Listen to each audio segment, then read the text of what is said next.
అధ్యక్ష, నేను సూటిగా మందిగా అడుగుతుంది, ప్రభుత్వం తప్పు చేసిన మనం శిక్షించడంలో ఎవరికి అభిప్రాయపడతారు అధ్యక్ష. ఏ ఎంక్వైరీ చేసుకునే అభ్యంతరం లేదు అధ్యక్ష. ఎందుకంటే తప్పు చేసిన వాళ్ళు శిక్షించబడాలి, అది ప్రభుత్వం చట్టాలను నిర్దేశించబడింది అధ్యక్ష. దానికి చట్టాలు కూడా అధ్యక్ష. కానీ నేను అడిగిన సూటిగా ఏదైతే ఈ చట్టం లోపభూయిష్ట చట్టం అనేది ఆయన మాటల్లో చెప్పారు, ఆ మాటల్లో చెప్పిన ఆ భావాన్ని ఆ లోపభూయిష్టమైన అనుకుని మీరు అనుకున్నప్పుడు దీన్ని కొనసాగిస్తారా, దీన్ని వచ్చి రద్దు చేయడానికి ప్రతిపాదన చేస్తారా? నేను అడిగిన ప్రశ్న అదే అధ్యక్ష. నేను ఎవరి మీద చట్టాల్లో చర్య తీసుకోవడానికి కానీ, ఎవరిని ఎంక్వైరీలకు కానీ, వ్యక్తులు కానీ వాటి మీద మేమేం మాట్లాడటం అది ప్రభుత్వం వారికి ఉన్న చట్ట పరిధిలో వారు ఏం చేసినా చట్టపరంగా మాకు అభ్యంతరం అధ్యక్ష. ఎంక్వైరీ చేసుకున్న అభ్యంతరం అధ్యక్ష. కానీ అడుగుతున్న సూటిగా విధానపరమైన అంశాన్ని నేను అడిగాను అధ్యక్ష.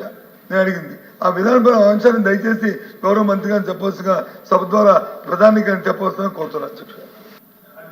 చెప్తా ఉన్నా అధ్యక్ష, పేదల పక్షాన ప్రభుత్వం, తెలుగుదేశం ప్రభుత్వం అధ్యక్ష ఎప్పుడు కూడా పేదలకు మంచి చేయాలని తప్పంతా పనిచేసే నాయకుడు చంద్రబాబు నాయుడు గారు అధ్యక్ష.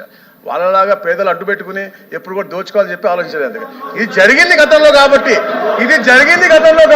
రీవెరిఫై చేసి దొంగల్ని పట్టుకునే బాధ్యత ముందు ఈ ప్రభుత్వానికి ఉంది అధ్యక్ష. దాని తర్వాత మేము పాలసీ మ్యాటర్స్ అధ్యక్ష, దాని తర్వాత పేదలకు ఎప్పటి అన్యాయం చేయం అధ్యక్ష. థ్యాంక్ యూ అధ్యక్ష.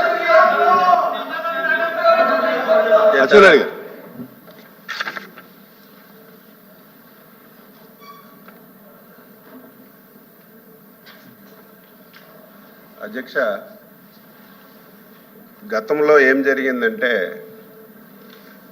ఈ చట్టం తీసుకురాక ముందు ఈ రాష్ట్రంలో ఇటువంటి భూములు ఎక్కడెక్కడ ఉన్నాయో ఐడెంటిఫై చేసి ముందే కొంతమంది వ్యక్తులు అగ్రిమెంట్లు చేసుకొని తరువాత చట్టం తెచ్చి లబ్ధి పొందారనే ఉద్దేశంతోనే మేము దీన్ని ఎంక్వైరీ చేస్తున్నాం.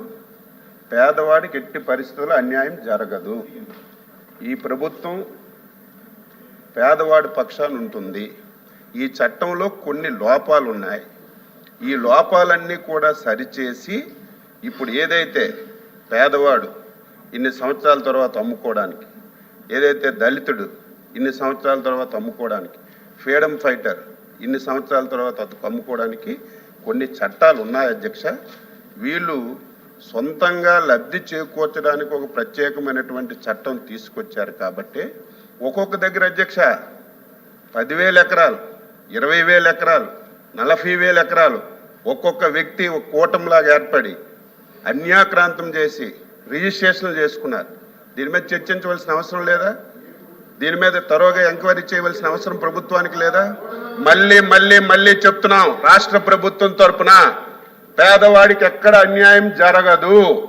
ఈ చట్టంలో ఎక్కడైనా చిన్న పొరపాట్లు ఉంటే అవన్నీ సరిచేసి ఇంకా పకడ్బందీగా ఈ చట్టాన్ని అమలు చేసి ఏదైతే పేదవాడి గురించి ఈ చట్టాన్ని తీసుకొచ్చారో అది పకడ్బందీగా అమలు చేసే బాధ్యత ఈ ప్రభుత్వం తీసుకుంటుంది.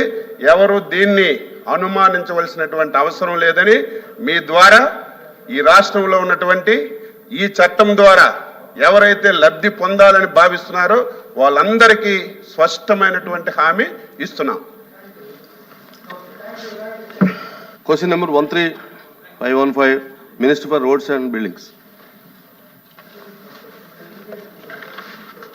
ధన్యవాదాలు అధ్యక్ష.